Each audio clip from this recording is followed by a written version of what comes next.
I'm a rapper. Ba, ba, ba, ba, ba, ba.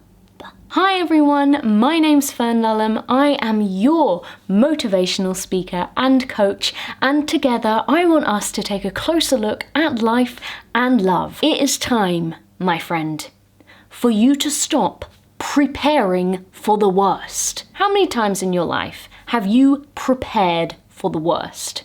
Could be a test, could be a date, could be a job interview, could be anything to do with anything that you want in life. Results from the doctor. It's a decision that you're waiting for. By the way, we don't seem to think about the in-between. There is no grey area in these scenarios. It's either it's going to be amazing or it's going to be awful. It's one of two things, usually, when we think about these situations. If I think it's going to go badly, you've done this, I will feel better when it does go badly because I'm already ready for it to go badly. Do you ever feel better having worried about it beforehand? Having psyched yourself up, having told yourself all of the things that could potentially go wrong in the scenario? I could be rejected, no one could like me, I could do really badly, I could not make the money that I want to make, I could not get this job, I could just be disowned by everyone.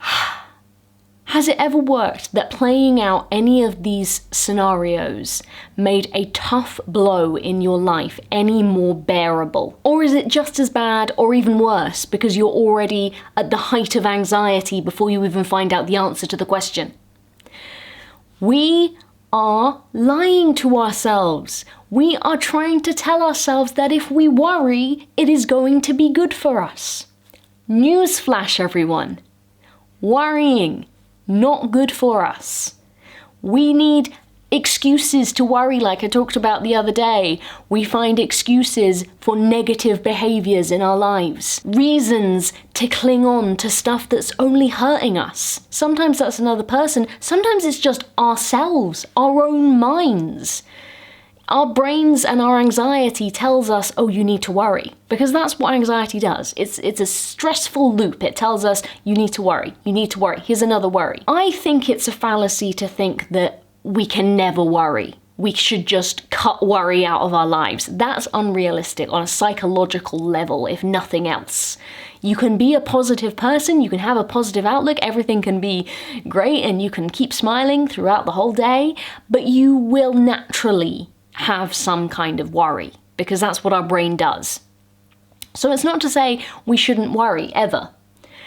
But we shouldn't feed our worry. We shouldn't say, oh, hi worry, not only do I acknowledge you, but actually you're probably going to help me because you will be a safety blanket for my negative emotions, which I agree with you will inevitably come in the future.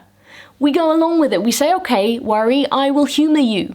I will say to you, yeah, probably all of these awful scenarios that you're giving me, you're serving me up here, I will have to just succumb to.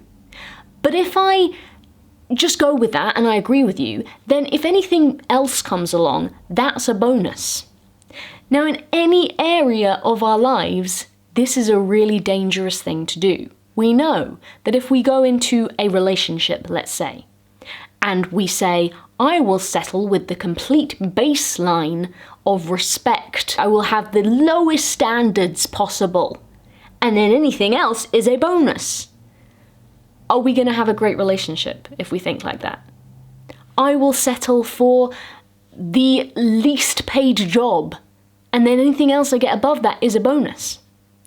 I would say to people in that scenario, we need to heighten our standards. So I would say to you in the scenario of, I will prepare for the worst because it'll make me feel better if it happens. You also probably need to heighten your standards. And God knows this is something I've done a million times. I've told myself this lie. But it is just that. It is a lie. I have found out so many times, never have I seen in my life that if you prepare for something bad to happen, you think, well, it's happened and I knew it would happen and that makes me feel better. No, you just say, I knew that would happen. It's just my luck. It's always me. That's how it always goes. It's not fair. It's a very negative cycle of thoughts because you're just going around again in this sort of anxiety loop. I predicted that would happen because I had this negative prediction and I knew it would come true, and now it has come true, so it's confirmed that my negative predictions are always right. Therefore, I should always think negatively. Not helpful. What if instead we acknowledge the worry? This anxiety in this situation is bound to confront me. I might fall foul of this situation. But maybe there is this other possibility where I prepare for the best. Because it might be really nice. I might actually be liked by people. I might go on this date and they might find me fascinating. I might get this job because they really think that I'm a good candidate. I might make the money that I need to get myself out of trouble. I might have the life that I really want and that I've always really wanted. Like, do we ever even stop to consider those possibilities? Or are we so caught up in preparing for the worst that we just forget that there's this other amazing part of life that could happen? Or, like I said earlier, it could be anything in between. It might not be the best, but it might not equally be the worst. There is a whole plethora, a whole spectrum here of other possibilities. Essentially what I'm saying to you here is the next time you feel yourself worrying about something, and you could prepare for the worst. I'm not saying don't acknowledge the possibility that the worst could happen and what the worst is even, but also acknowledge all of the other phases of possibility all the way along this timeline here. The worst, the middle ground, the grey area, and also, how about we prepare for the best, just sometimes? The truth is, we're all subconsciously preparing for the worst, in as much to say we know what the worst is. We know there's a possibility things could go horrifically. We've already mentally prepared for the worst without worrying about it over and over and over again. If the worst happens, but we've prepared for the best, it's not that we're going to think, if I'd have thought about this all week, it would have been much easier to deal with now that it's happened. Have you ever felt that in your life, honestly? No. Let's not do that anymore. We're going to change the game. Give this video a thumbs up if you agree that maybe there are other possibilities out there and maybe we should start preparing for them. What do you think about this? Does it ever help you to prepare for the worst? Let me know when and why. Or if you prepare for the best, what does that look like? When you think about possibilities, how does that feel to you? I'm really interested in this, so let me know.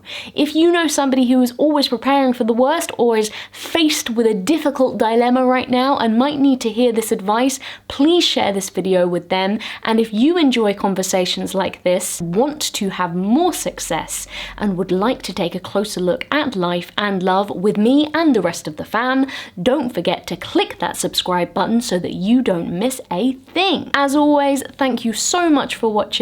Take care of yourself and enjoy your day as if it were a brand new outfit which fits you down to the ground. Super flattering, like a glove.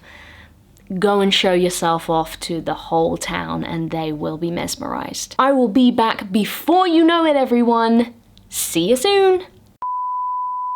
Today I have got a mindset shifteroo. I can't even say it. Let's get out of the poetry and into oh God. Today I have got a very important mindset. Made the anxiety so I need you to